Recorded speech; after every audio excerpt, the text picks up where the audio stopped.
Hi, everyone. Thank you for being here for this conversation panel that we're about to have on Stray, the wonderful documentary from filmmaker Elizabeth Lowe on the street dogs of Istanbul. Um, I'm really excited to have Elizabeth here. She directed, shot, and edited this movie. And we also have another very special guest. We're here with Alexandra Horowitz, who's a cognitive scientist, is probably appropriate to say that, and also an author who wrote Inside of a Dog, What Dogs See, Smell, and Know. And my name is Tomris Laffly. I'm a film critic, member of New York Film Critics Circle. And this isn't about me, but I do want to say I am Turkish. I am from Istanbul. I was born there and I went to college there. And I'm a big dog person. So, you know, when I saw this movie, obviously spoke to me at a level that was just so profound. I couldn't believe that actually someone who is not from Istanbul could capture that city and the city's relationship to stray dogs and the communities who take care of them this authentically and perfectly. So hi, everyone. Hello. Hi. I wanna start by saying, I mean, I know, Alexandra, you don't really technically have anything to do with the movie, but you know, when I watch Stray, and I'm still reading your book, and I'm, you know, almost to the end, but one thing that really stands out to me is how organically Stray and your book sort of intertwine. You're kind of big into this idea that dogs are sort of anthropologists. And when you watch Stray, it's very hard to ignore the fact that they really are, the way they engage with us, the way they see us. So I kind of want to throw to both of you, maybe first you, Elizabeth. Did you have this book sort of at the back of your head when you were making Stray? And you, Alexandra, when you watched it, did you actually see pieces from yourself and your book in the movie? Yeah, definitely, Tomris. That line, dogs are anthropologists, really stood out to me from Alexandra's book. And I remember reading the book years ago just because I love dogs. So when the book came out, I was really excited to get into the inner life of dogs in a verbalized way. It's written so beautifully, Alexandra. And I took to heart this idea that dogs can really observe us. And the idea is also, it feels ancient. I had also read oral histories from Diogenes, who is this Greek philosopher who believed that if we observe dogs, that's how you can get to the true face of humanity, because they're detached from notions of property and marriage and work, stray dogs at least, and so they can be very objective in their view of humanity. And so the film's concept was very much influenced by Alexandra's work and also Diogenes from thousands of years ago, this idea that we have to look at dogs, and if you look at them, more profound things will emerge. Alexandra, I'd love to hear. Well, that's such a compliment to know that in any way my book was in the back of your head, because when I saw your film, I was incredibly moved by the nonverbalness of it, right? Getting at the dog's perspective without all the words that I needed in my book to try to articulate that perspective. And you completely took over the dog's point of view, experientially, kind of among other dogs and among people. And I found that to be very moving, right? I mean, there are words in there, obviously, but no one's trying to put words on the dogs. And yet the dogs' lives are complete, right? But instead of it being on our terms, seeing them as kind of doing little human things, it's entirely on their terms, watching them go through their days, which are not the same days as ours, even if they are kind of walking among us in parallel with us. So I was incredibly moved by the embrace of their perspective as the foregrounded perspective in this film, Elizabeth. So thank you. If it in any way harkens back to some of these ideas that I've had and scientists have had about their keen observation of us and they're fitting into our community so well and yet being so distinctively different, you know, I think you've hit it on the head. Absolutely spot on. So this idea of anthropomorphism that, you know, I want to talk to you about, I think it's extremely tempting, you know, especially in the American culture where the relationship to dogs is they're your pets, they're in your home, to kind of project your own feelings, thoughts, language, the way you see things onto them. I mean, I'm guilty of this. I do this to my own dog as well. But I think what you're saying, Alexandra, is, you know, what Elizabeth captures so beautifully is that the resisting of that temptation, that you aren't prescribing a human perspective onto the dogs. It's their perspective, it's their own terms, they have autonomy. When we see the human world and when they intersect, you actually keep them on kind of separate spheres, if that makes sense. Can you talk about your approach to this? You know, how were you able to capture it so authentically? I mean, to me, it's something unfilmable, but you filmed something very unfilmable so accurately. Thanks.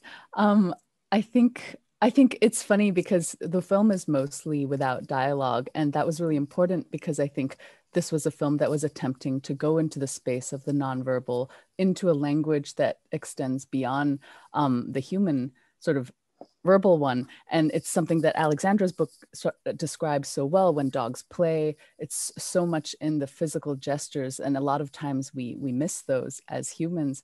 I remember as a filmmaker, I would treat, and as I was editing the film, I would treat the human conversations sort of as cutaways to the dog story, in the way that a lot of human-centric films, narrative films, will cut away to the animals as sort of relief or comic relief for the human protagonist. And so I kind of tried to flip that for this film because I really wanted to recenter the narrative around a canine one and move away from humans. But I also knew that dogs are inextricably entwined with us. And I would love to hear Alexandra's thoughts about our evolution and what she saw in the film with Zeytin's behavior. But they're so much a part of our lives, even if they're separate. And so when I was wandering through the city with Zeytin, she would stumble upon the different, you know, couples arguing over Instagram, or protests that were happening, or the men hovered around a bonfire. She would naturally gravitate towards hanging around people and then leave of her own accord when she got bored with their arguments over Instagram, which I felt like, you know, the dogs really ground you. They put, you know, they ground the world in the perspective that it should be.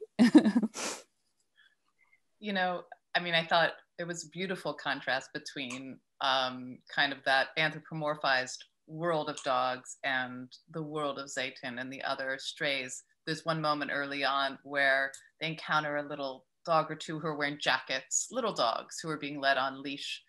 And you only see the people from maybe leg, you know, knee height down. So you're just seeing the interaction of the dogs.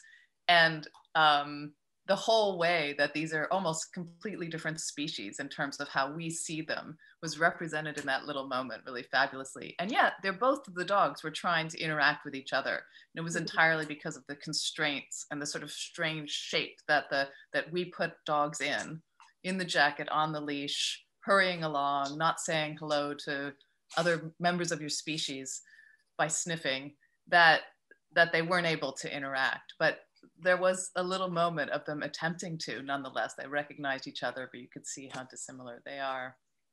I mean, I think in the broader scheme, one of the things that came up for me as I was watching this was that, you know, one of the great struggles for animal behavior researchers is actually trying to read the intentions of non-human subjects, right? How do we know what they want or think? In your movie, though, I had much more trouble reading the intentions of the humans. Like they became the opaque ones for me. And I was often worried about it. Would they be kind to the dogs? You know, I wasn't sure kind of what they were doing. And yet the intentions, even if I wasn't sure exactly what Zeytin's intention was, were very clear, or were at least relaxing. We could be sure that she was on her journey, right? And these little moments of the people coming in, they seemed very abstracted and hard to know what they were doing vis-a-vis the dogs and with the others. So you, I think, really beautifully flipped that worldview on its head that we usually have, which is we know what people are about and what other people intend, but who knows what the animals intend. It became completely the inverse in your film. That's so interesting. Oh, Thomas. No, Well, please.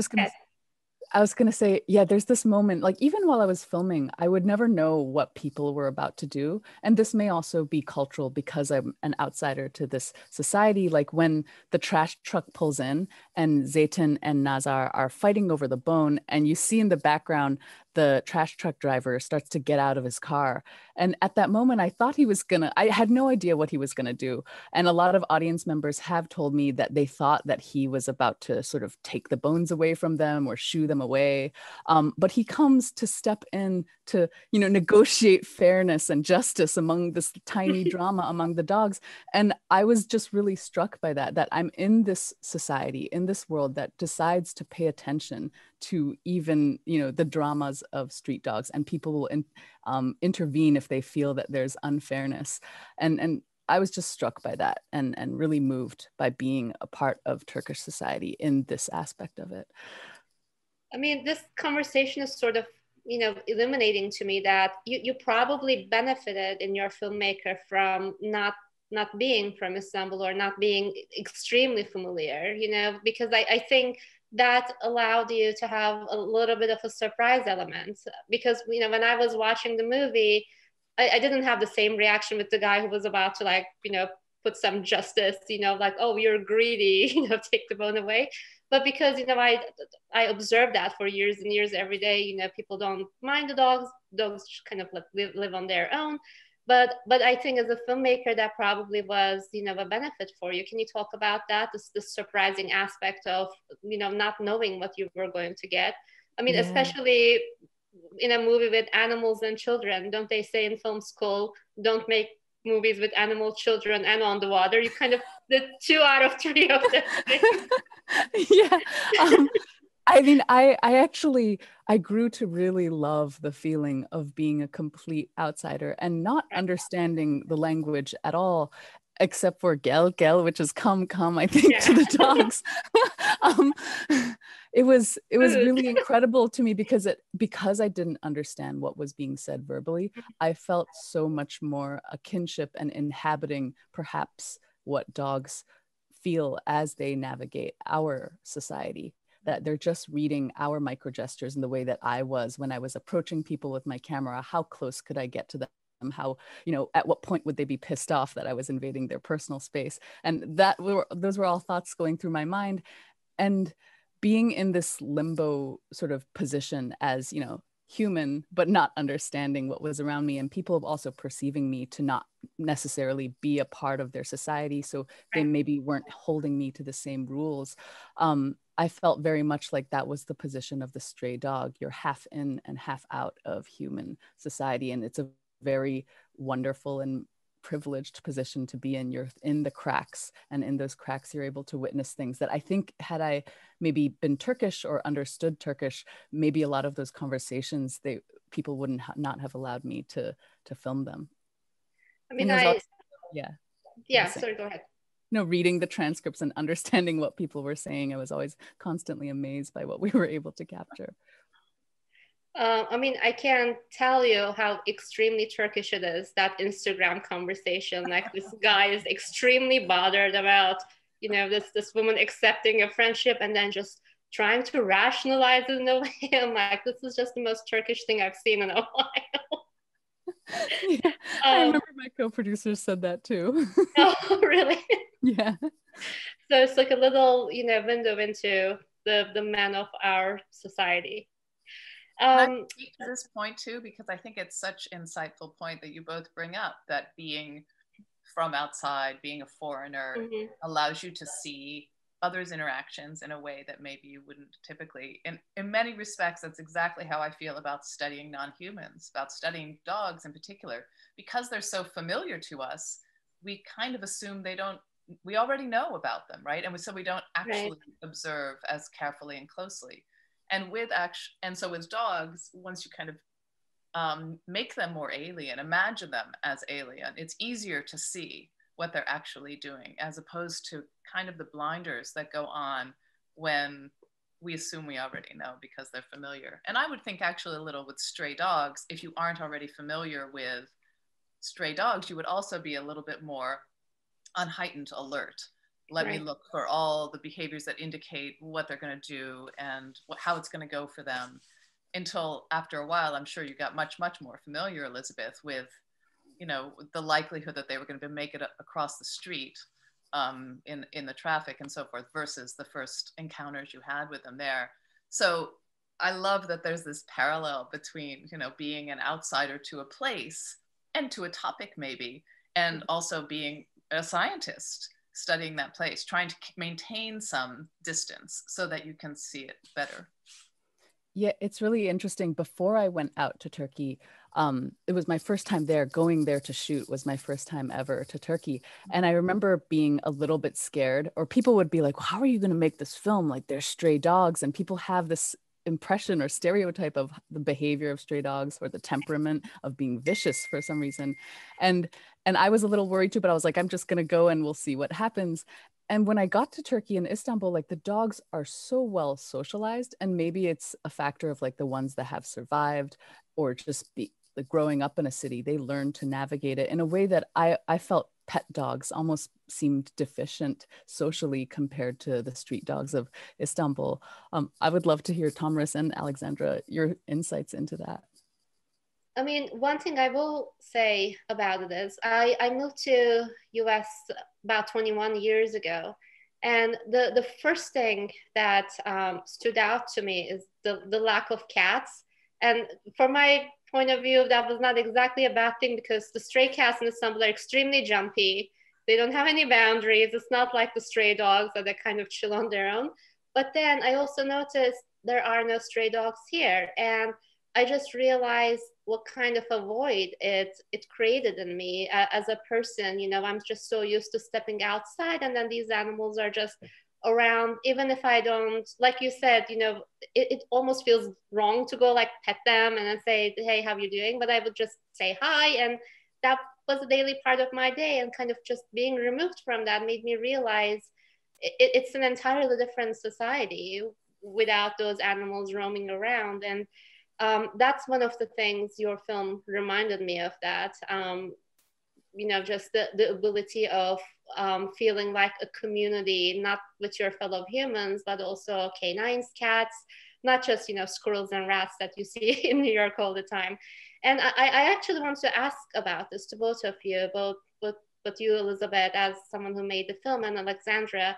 What do you think it kind of takes away from a society when, you know, we don't have this culture of seeing dogs or other animals as part of a community? Because that's, I think, what we're lacking in New York, at least to a large degree.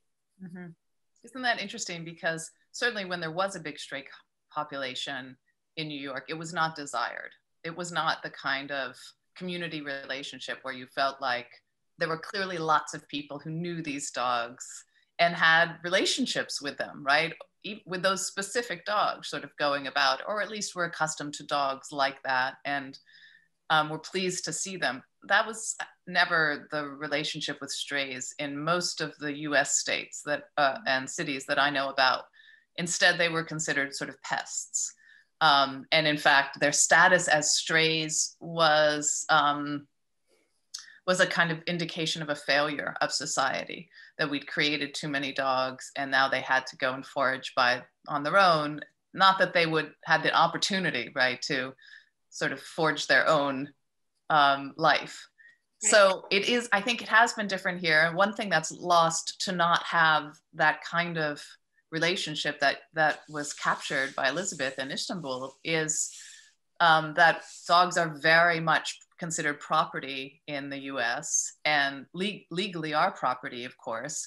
And that really circumscribes sort of what their lives are going to be about, and limits what their lives are going to be about. They always need to be attached to a person, and a person can kind of control whatever they do. And that's kind of extraordinary that we've just accepted that. That's just the way you live with dogs, is you own them like an object and you can dispose of them when you're ready to dispose of that object, right? Even though they have these rich inner lives. When I was in Turkey, I would tell sort of taxi drivers, you know, back where I'm from, if you're a dog and you don't happen to have an owner or you don't have any hope of adoption, you are going to be killed. And people in Turkey were horrified by that notion, but it's been so normalized in our society. And please feel free to correct me if I'm wrong about this, but I have this theory that the more capitalist a society is, the less tolerant it is of the phenomenon of stray dogs. Because like when you think about it, stray dogs serve no economic purpose because they're not anyone's property. They don't work. They just live off of scraps. And so any society that has become hyper-capitalist or who views everything in terms of monetary value or how they're contributing in an economic sense, you won't have any tolerance for stray dogs.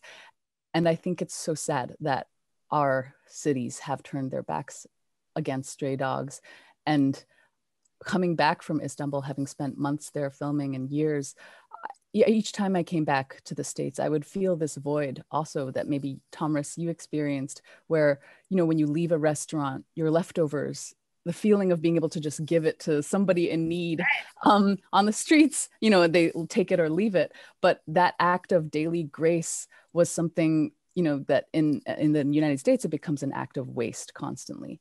And I just feel like it's a huge spiritual void when we no longer have that interspecies connection on a daily basis, when it's only if you have the privilege of having a dog, then you can have that kind of relationship.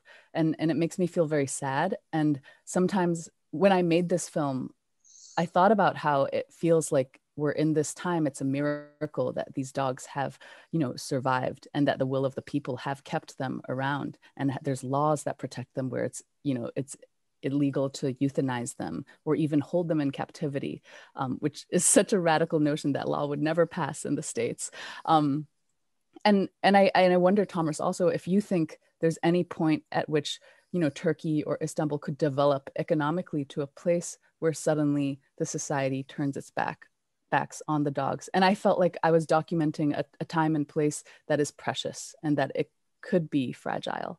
You were there in sort of the later part of like the 2017-18. That's right. Yes, it was definitely. I mean, Turkey is always in a constantly evolving economic and political turmoil. You know, you just think that you leave a phase behind and then something worse arrives, and it has unfortunately been a very restrictive place for the past, I would say, even a couple of decades for various reasons.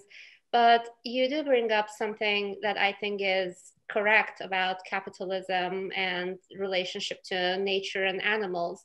I wouldn't necessarily paint, you know, a rosy portrait of Turkey. I think in its core, especially when you go to some of the more modern areas of Istanbul, it is a very much, you know, capitalistically minded society.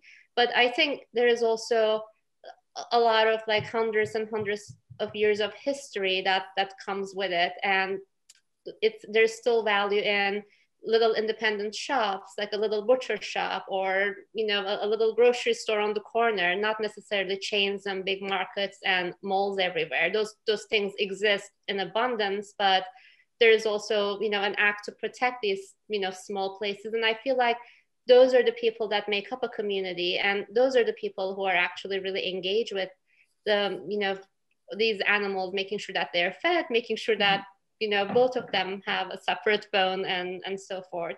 So I mean, I don't know if it would ever get to a place where they would decide, you know, this is definitely catastrophic, we're going to get rid of these dogs, because I think it's embedded in the society. At least I hope that it doesn't, you know, become the case one day.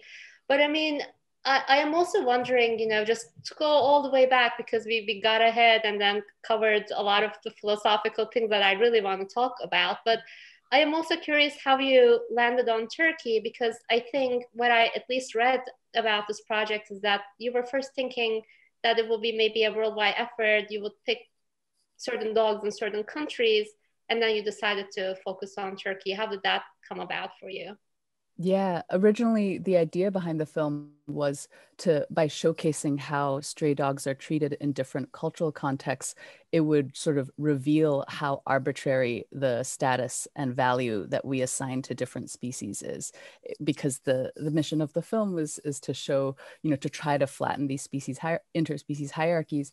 And with turkey, I remember reading about it a lot. And I came across this story, and Tomris, please feel free to fact check me, that I think Wes Anderson's Isle of Dogs must be based on, because I think at the turn of the century, 1900s, as the Ottoman Empire was crumbling, a British diplomat came to Istanbul, got chased by a pack of dogs. He fell to his death. And so in retaliation, the British government forced the Turkish one to round up all unattended animals. And the Sultan was forced to exile them to this island where they starved to death. And Istanbulites could hear the howls from this island as they were dying. And shortly afterwards, World War I happened, huge fires broke out. And so Istanbul people saw it as a curse on Turkey that the dogs were exiled. And so over the next 100 years, people have fought for their right to roam and exist.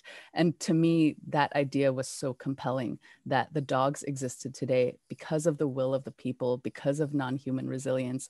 And so every single dog, including Zeytin, is this walking testament to human mercy and her own species resilience to survive and thrive in this city. And so that's why Turkey was actually our first stop. And also because in 2017, 2018, Turkey was undergoing a lot of sort of turmoil with terrorism, refugees, and rising political systems.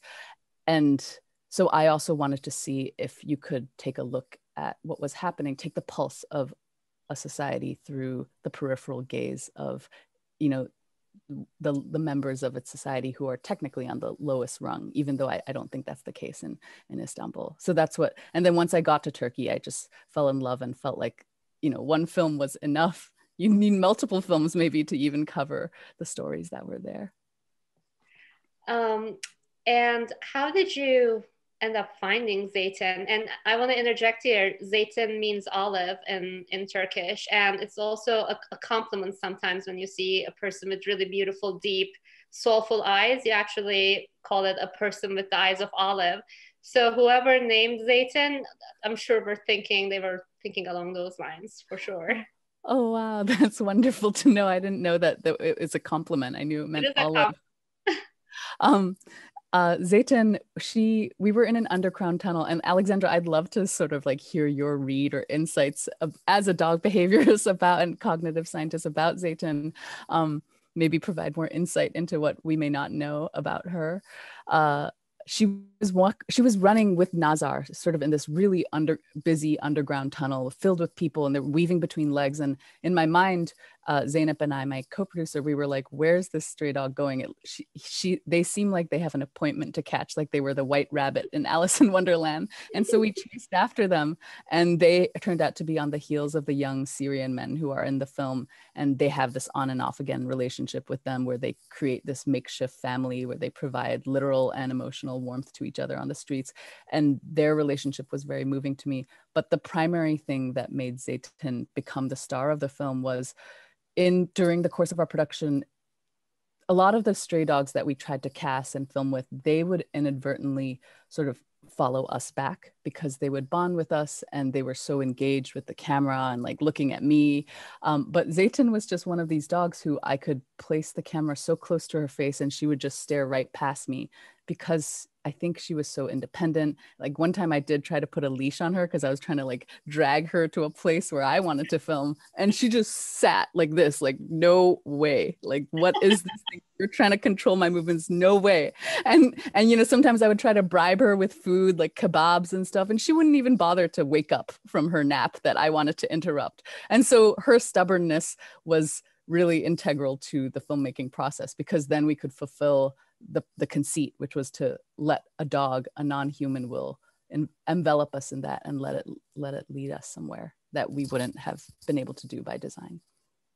I really felt like you came across such an extraordinary character in her. I mean, the pleasure in watching her kind of lounge as she walks through town, or look almost surprised at the waves as the ocean is lapping. you know, against the land, her kind of almost ruminative approach was very rare. I mean, I don't see that in dogs very much at all. And I think there was only one time when it looked like she did look at the camera or sort of broke the fourth wall, right? Just maybe it was a street scene, and she was just waking up and suddenly looked. And otherwise, you had this like unprecedented access, right, to her life as lived, as opposed to her life as controlled by people. And I thought that was quite unusual. I mean, and just watching her face. I mean, if that is the meaning, if it's a compliment about her eyes, I would add her eyebrows to that descriptive, as they were so expressive. Yeah. And you could see when she was registering another dog's concern, you could see when she recognized someone by her eyebrows, and her ears were also very mobile. You could see when she was attentive, and you could see when she was a little more anxious. So she was just like a beautiful animal to watch, and I think quite singular. You know, with other dogs, I saw glimpses of that comfort around everybody and so forth. But she seemed like a rare bird indeed. Yeah, that's so interesting. I have some, you know, filmmaking related questions, because I can't imagine the challenges of, you know, casting a dog and then expecting that dog to, you know, not perform but at least cooperate with you. She probably didn't show up every morning saying that, Miss Lowe, I'm ready for my close up, let's go. No, how did you, you know, how did you track her? And also, what was your method of kind of getting Lowe to, you know, her level and seeing the world through that? Those, you know, little tricks, however much of it you want to reveal, I would love to hear. No, sure. I'm happy to reveal all of them, so more people make films that truly inhabit their gaze even more extremely than this one. So we were sponsored by, we got this pet tracking company where they produce these things called tractive GPS collars, and you just kind of just clip them onto a collar, and they last for 3 days uncharged, and they hook up to your mobile phone. And we got sponsored by Apple with iWatches, where we would be able to like see where they were as we were holding our cameras on our iWatches and our phones overnight, sort of their whole path throughout the night. And then in the morning, we'd be able to identify them. Oftentimes people in Istanbul would, you know, take or steal the GPS trackers we have. So we would wake up in the morning hoping to find Zeytin, but we'd end up in like a hookah bar or something with no dog seen. But often when that would happen, we would go back to her regular spots, the places that she often frequented, and then we would run into her. And then in terms of technically how we filmed Lowe, as a filmmaker, I just remember always, and as a dog person, being very frustrated when films would, you know, purport to be about dogs, but never truly, like, even visually inhabit their gaze and their level of seeing things. And that was always so frustrating. I'm like, this is a film completely about humans. This has nothing to do with the dog. And I would always be very disappointed. And so when we set out to make the film, I figured out a rig where it was just, I had the string that would hang from sort of a device, a vest that put all the weight on my hips, and then the camera was on a stabilizer, and I would just literally crouch very low as I walked alongside them, and because I just felt it was so important. Yeah, I mean, you probably had to do some stretching and physical therapy after that. That must have been a lot of weight to carry around. And that, I mean, I applaud you, because it's such a stunning way of filming, you know, from dogs level. And you said something that's my experience watching movies about, or supposed movies about dogs. They just frustrate me for the same reasons. And well, thank you for sharing that. And I mean, the other thing that I think we should definitely touch upon is, you know, whenever you're telling a story that's about, you know, humans' engagement with environment and animals, I mean, it's inherently political, even if you don't want to make it political. But I feel like there's an added layer to that, because the word stray, as we were briefly talking about, has two meanings. You have these Syrian refugee boys and stray dogs, and they're placed in this society that they're trying to exist. Just kind of talk about hitting that artery and realizing that that kind of, you know, the way they intertwine is basically a part of the story that you wanted to tell. Yeah, for me, I've always believed that all forms of oppression exist on a spectrum, and discrimination exists, whether they discriminate based on your gender parts or your color of your skin, or whether you walk on 4 legs or 2 legs. And I think the precarity of the status of refugees in any society, to me, I think even though stray dogs are safe in Turkey right now, I do believe that any member of, we know in our society, they've become disposable. In Turkey, they're not yet, and hopefully never will be, because of the civilizational sort of connection to them. But I do believe that the precarity of life is there, and I see a lot of parallels. And to me, because stray dogs aren't technically allowed into private spaces, they occupy mostly public spaces throughout their lives, that the people that they encounter are also the people who are occupying public spaces or relegated to public spaces only, whether it's the women who are marching for their rights on the streets, or the musicians who are trying to make a living busking in the side of a subway, or men by a bonfire, or the refugees who are trying to make a living on the streets. So going into this film, I knew that stray dogs would be this window into life that is outside of the mainstream and outside, away from the centers of power. And that I was always very interested in that. And you have a documentary that I watched, this 8-minute short. I think it's called Hotel 22. Correct me if I'm wrong. Yeah. It's a film about this bus line that a lot of homeless people overnight frequent around the Silicon Valley, and very observational. And I couldn't help but seeing a lot of the DNA of Stray in that movie. So you're definitely drawn to or people or living beings on the fringes of society. Has that always been an interest to you as a maker, as a storyteller? Yeah, I think so. I think because I have this belief that, you know, when you occupy a gaze that is not at the center of society, that view of society is often the more accurate one. The most disenfranchised view often reveals the fault lines of a society. And I mean, I'm sure, Alexandra, in your work, the purposes of inhabiting a dog's gaze and studying them so closely, there must be something there that you feel is, you know, very revealing, whether it's about our own humanity or just the dogs themselves. But that's how, yeah, that's why I think I'm drawn to the peripheries as a filmmaker and as a person. I mean, I similarly see dogs as kind of ambassadors for non-humans generally, right? That we usually overlook, and that, like stray dogs in the States, are seen as pests if they're in an urban environment, right? And that's any animal, really, which we don't own. They become pests, and maybe wildlife, but wildlife can become pests at a moment's notice, right? They just become too ubiquitous, or they're in a place we don't want them, or we need that land for something else, or they come too close.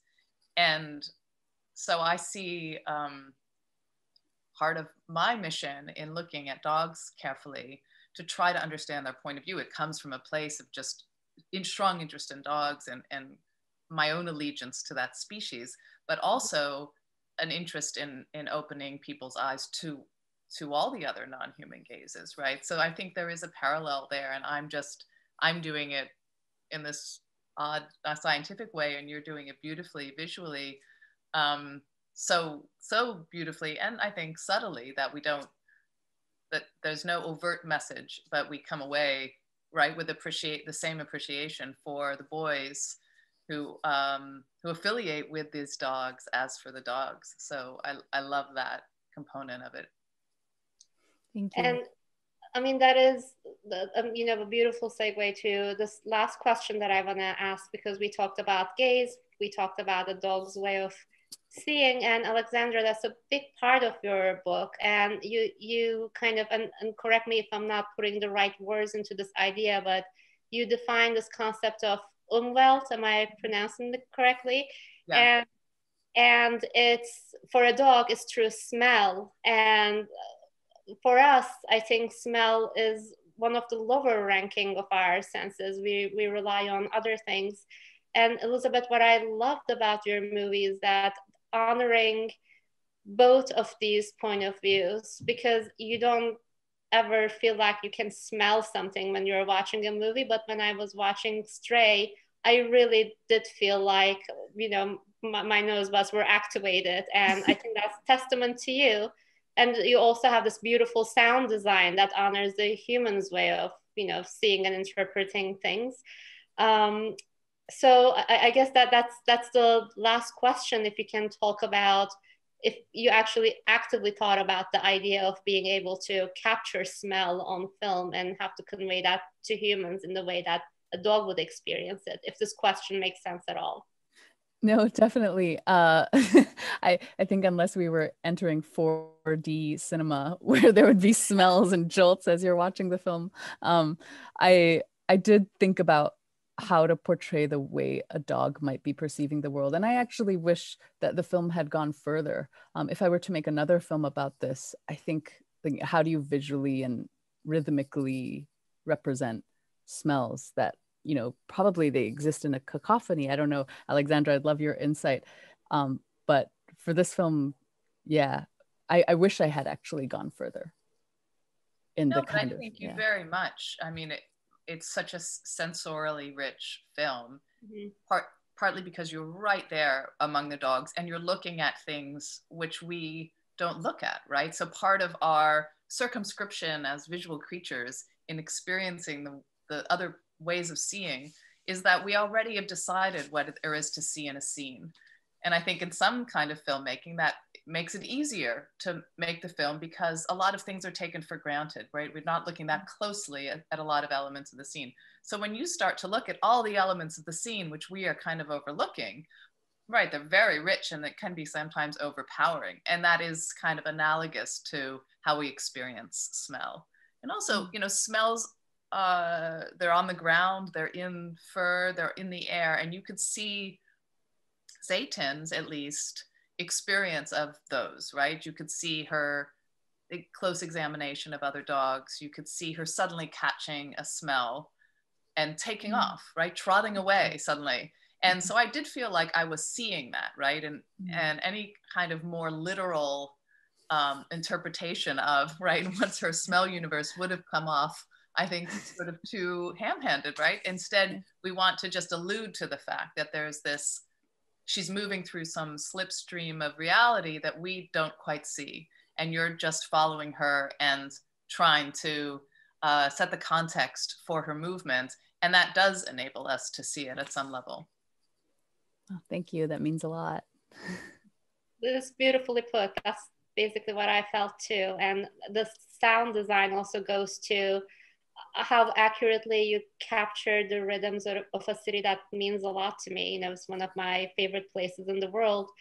Istanbul is really unique in the way the smells and sounds kind of create this, you know, messy, mazy, maddening, you know, disharmony, but there's some beauty in that, and your film really beautifully captures that.